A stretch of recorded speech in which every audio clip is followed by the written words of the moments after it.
ভালা লাপা লাপা লাপা লাপা লারে লাপালা। Hello everyone, কি খবর? আজকে আমি আবার চলে আসলাম আপনাদের মাঝে, কিন্তু আজকে আমি বানাবো ফানি ভিডিও। তো চলেন দেরি না করে আমাদের ফানি ভিডিওগুলো শুরু করা যাক। এবং যেহেতু আমাদের 2025 সালে এটা জানুয়ারি মাস, তো আমাদের একটু 12 মাসের নাম জানে থাকা উচিত। তো চলেন আমরা আর দেরি না করে 12টা মাসের নাম একটু শুনে আসি।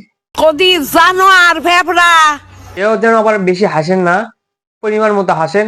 আর 12টা মাসের নাম শুনতে থাকেন, দেখেন না কয়টা ব্যাগ আছে, সেই কয়টা বলতেছে কত সুন্দর করে।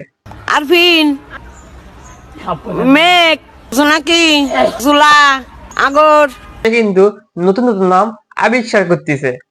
তো দেখি আরো শোনেন সে আরো কি কি নতুন নাম আবিষ্কার করে। সিটিবিন রক্তবর ডিশ। তো আমরা প্রথমে কিন্তু 12টা মাসের নাম অনেক সুন্দরভাবে তার মুখ থেকে শুনলাম। 12টা মাসের নাম শোনার পরে এবার আমরা একটা বুড়ো দাদার নাচ দেখব। এই খুশিতে যে এত সুন্দর করে সে এত 12টা মাসের নাম বলেছে, এই খুশিতে আমাদের একটা দাদা নাচবে। তো চলেন, সে কিন্তু আবার নতুন নতুন নাচ শিখেছে।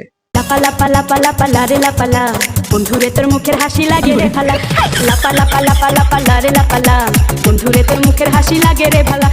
যখন কেউ নতুন নতুন নাচ শেখে তখন কিন্তু তার এই অবস্থা হয়, মানে শুধু নাচতেই মন চায় আর শুধু নাচতেই মন চায়, যেখানে সেখানে সব জায়গায়। আমাদের বুড়ো দাদার দেখা দেখি আবার একটা কাজ হয়ে গেছে, এখানে একটা মুরগিও নাচতেছে নাকি। তো চলেন আবার সেই মুরগির নাচটাও দেখি।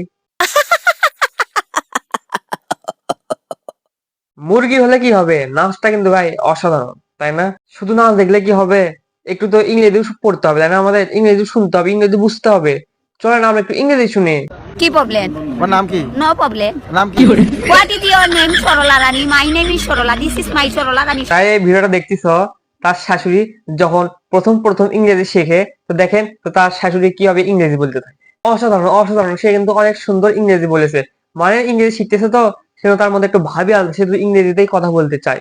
সে সব সময় ইংরেজিতে বলতে চেষ্টা করে। সাধুই ভাই না, আমি খাজা মাছ এখন মাইরা বিসমিল্লাহির রহমানির রহিম দেখাই ভালো দেখাইছো। মাছটা কোন মারা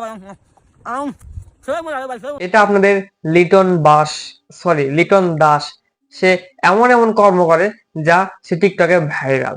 মানে অটিজমকে আমি কি বলবো ভাই, এর বুদ্ধি বিবেক সবকিছু একটা অভাব আছে বলা যায়। ভাই আমার মনে হয় আরো কিছু বাদ আছে, ওই মাছের পাশাপাশি একটু গোবর নে, তাহলে সেটা টোকাতে খাইতে যাবে, মনে হয় সেটা একটু স্বাদ বেশি লাগবে। বিসমিল্লাহির রহমানির রহিম।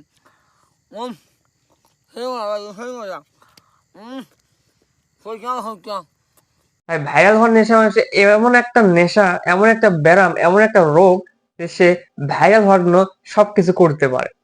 একদিন মাছ খাবে, কুমির দেখবে হয়তো গরুর গোবরও খাইতে পারে। ভাইরাল নেশা হচ্ছে এমন একটা জিনিস। তো ঠিক আছে, আজকে ভিডিও পর্যন্ত। সবাই ভালো থাকবেন, সুস্থ থাকবেন। আসসালামু আলাইকুম। এবং আরো কোনো পরবর্তী ভিডিওতে আপনার সাথে আমার দেখা হবে। তো সবাই ভালো থাকবেন, বাই।